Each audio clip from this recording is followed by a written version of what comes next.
Japan में क्या हो रहा है दोस्तों, जापान में आया भूकंप, देखा आपने, जापान में भूकंप आया, में भूकंप आया अभी,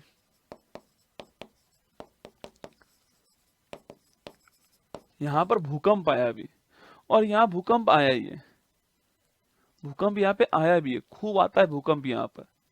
जापान में भूकंप आया, यहाँ भूकंप भी खूब आता है।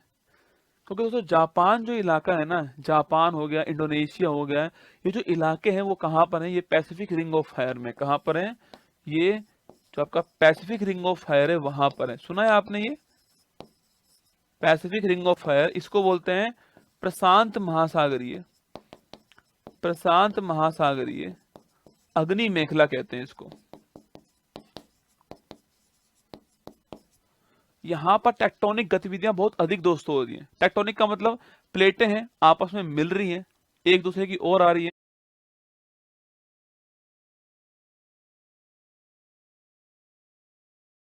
दूर जा रही है, इसे बोलते हैं टेक्टोनिक क्रिया।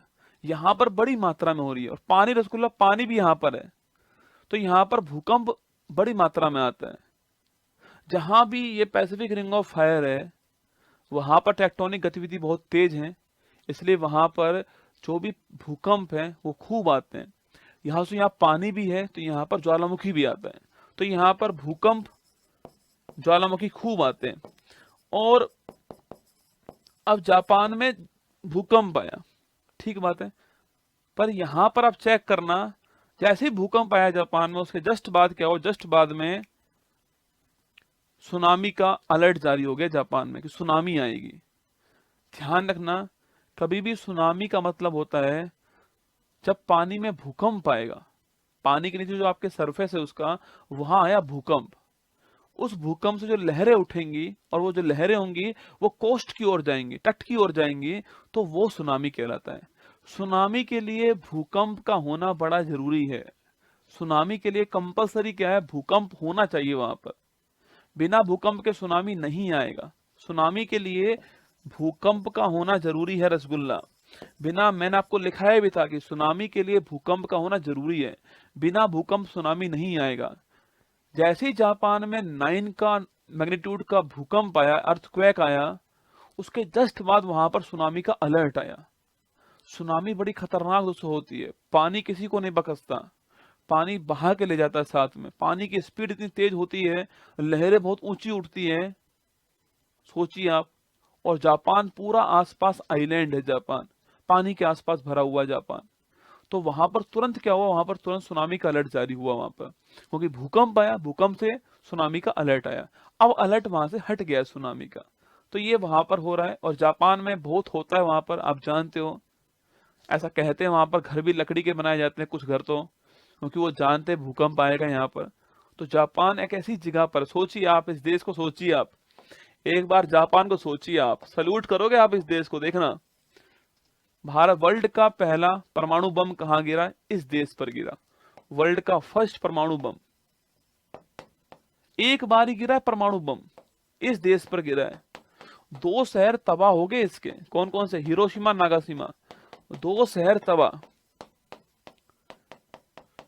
ये शहर तबाह हो गए, सोचना जापान की, सुनो आप, 2 शहर बिल्कुल तबाह हो गए, हिरोशिमा नागासाकी, दोनों शहर तबाह हो गए। मतलब यहाँ तो ये कंडीशन दोस्तों अभी भी है, अभी भी बता रहा हूँ, घटना कब की है, घटना आपके 1945 की है। अभी भी कुछ यहाँ पर बच्चे विकलांग होते हैं, दिव्यांग होते हैं कुछ बच्चे आपके, रेडिएशन यहाँ पर अभी भी है, सोचिए आप कितने सालों बाद भी ये स्थिति है। ये वो शहर है जापान जहां पर पहली बार परमाणु बम गिराया गया, जिसके पास में ऐसा पड़ोसी देश है जिससे उसकी बनती नहीं है, सुनना, ना तो इसकी रूस से बनती है और ना चीन से बनती है, और दोनों ही महाशक्तिशाली देश है, रूस भी महाशक्तिशाली और चीन भी पावरफुल है आपके, इसकी दोनों से बिल्कुल नहीं बनती, फूटे आंख नहीं सुहाते ये दोनों। इसकी बनती है किससे, यूएसए से, क्योंकि इसने उसके ऊपर परमाणु बम गिराया था, तो सिंपैथी नाम की चीज होती है, यूएसए ने बोला कि चिंता मत करो, जापान की सुरक्षा हम लोग करेंगे, तो इसकी केवल इससे बनती है, इसकी इन दोनों से नहीं बनती है। जबकि बाउंड्री के पास तो ये है भाई, पड़ोसी तो पड़ोसी होता है रसगुल्ला, पड़ोसी पड़ोसी रहने वाला है। सुन रहे हो मेरी बात को, जापान वो देश है जहां पर पहली बार परमाणु बम गिराया गया, पड़ोस में ये दोनों शत्रु हैं उसके, भाई उसके लिए शत्रु हैं। और भूकंप, ज्वालामुखी और सुनामी, ये खूब आते हैं। फिर भी जापान एशिया का विकसित देश है। देख रहे हो, फिर भी जापान एशिया का विकसित देश है।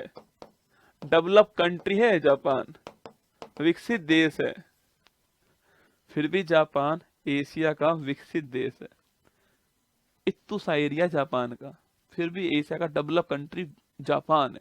बड़ी बड़ी आपके कंपनी, जैसे आपकी हिटाची कंपनी हो गई, या फिर और भी बहुत सारी कंपनी आप सुनते हो वो यहीं की कंपनी है। यामा कंपनी, हिटाची कंपनी यहीं की है ये। सोचो आप, मतलब कितना कितना वो है, समस्याएं इतनी सारी है, फिर भी एशिया की एकमात्र ऐसी देश जो कि डेवलप कंट्री है वो जापान है। वो काम को पसंद करते हैं, काम को दिल से करते हैं यहाँ के लोग, उसे अपना डेली रूटीन मानते हैं। यहाँ पर 90 साल का जो बुजुर्ग होता है ना, वो भी खुद को बुजुर्ग नहीं मानता। सबसे बूढ़ा देश वर्ल्ड का जापान ही है। यहाँ पर बुजुर्ग आपके काम में लगे हुए हैं, कभी ये सोचते नहीं कि यार आज संडे है, अब तो उम्र 60 साल हो गई, आराम से बैठते हैं, नहीं सोचते। इन्होंने खुद को उस अनुसार ढाल लिया है। इसको बोलते हैं अडेप्टेशन कर लेना, खुद का अनुकूलन कर लेना, कि सर्दी पड़ेंगी तो उस हिसाब से खुद को भी ढाल लो। वो करते हैं ये लोग। इनको पता है भूकंप आएगा यहाँ पर, सुनामी आएगी यहाँ पर। अगर इतना भूकंप सुनामी किसी और देश में आ जाते ना, तो तहलका सा वहां पर, झेल नहीं पाता वो देश। 4 दिन बाद देखना आप लोग, जापान कुछ